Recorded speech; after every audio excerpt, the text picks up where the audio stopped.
Okay, we've got our post-ride update just on the bike. Still got to go through a lot of the footage. There's just heaps of it, so I've got to cut out all the little bits and that are good, that are interesting, not just me riding on a piece of road that no one else is interested in. Find all the hill climbs and descents and stuff. So, she's all cleaned up again. It was very dusty, and I'm sure there's a heap more dust hidden behind panels and stuff, but it's clean for now. I've still got a few things to do on the bike itself. I've got to give the chain a really good clean, and I'm going to pull the air filters out and thinking about replacing them with uni filters so they're washable. So the bike did have a few sleeps on its side, so to speak. Just sort of standstill drops when going up and down really steep inclines that the bike's not meant for. So there are a few marks on the bike, but they're all on things easily replaceable, like the crash bars. So I'll just go over where sort of the marks are. I've got a few faint marks on the screen just from riding through branches and stuff like that, but that's probably polish them out or give them a good clean out.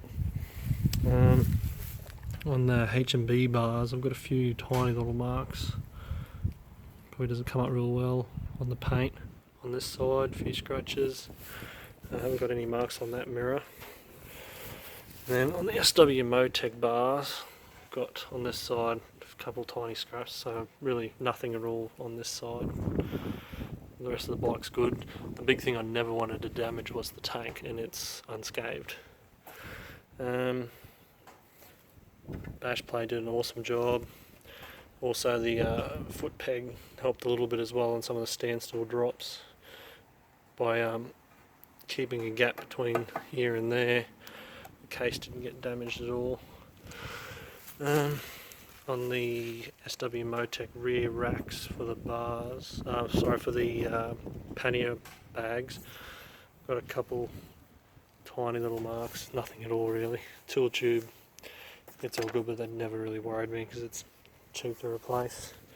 Nothing at all on the rear guard. On this side of the bike I've got a couple more marks on the pannier bars. Nothing at all really, still straight. And then I've got the B&B bash plate. Took a pretty decent hit there. I don't know if it comes up well on the camera, that's pretty deep. But if I didn't have that, I'm sure I would have damaged this significantly. So that's already paid itself off. And the SW Motec bars on this side, got a heap more scratches on the other side. So I can live with that. If I was really, really anal about it, I could take them off and replace them or repaint them or whatever, but I don't care. I'm going to probably do some more damage to it. So easily replaced. Can take them off. Didn't damage the Termi can, which was a worry of mine.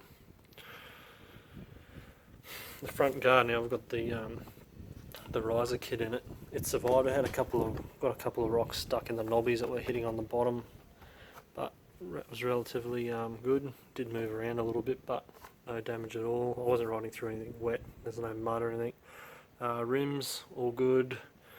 No dings that I can see. I didn't get any flats, thank God. There's a couple little knocks underneath the bash plate, not dents, so you can just see where rocks have hit it because it was fairly rocky in places. But all in all good.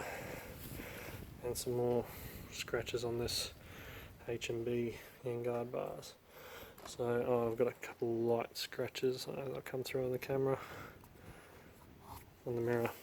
But the bike went places I didn't think the bike would go, especially for my skill level, especially loaded up with gear. So bike's relatively unscathed. It's got a couple little scratches, but nothing on the actual Africa itself, just all the add-ons. So that was good. A couple marks on that, scratch on there. It's an adventure bike, it's not a sports bike, it's not a museum piece. So it's finally got introduced to the real world of ADV riding. So as I said, I'll go through some of the footage. upload some of the crashes and some of the better sections. Motor's tyres handled really well. The front's come out really good, but the back wore down a fair bit, more than I thought it would. So this tyre's got 3,500 k's on it, and the ride on the other weekend, that was about 1,200. So 1,200 kilometres, and it's fairly well worn the tyre down a fair bit, so I can probably get another one of them rides out of it, but for my daily riding it should last quite a while. So all good.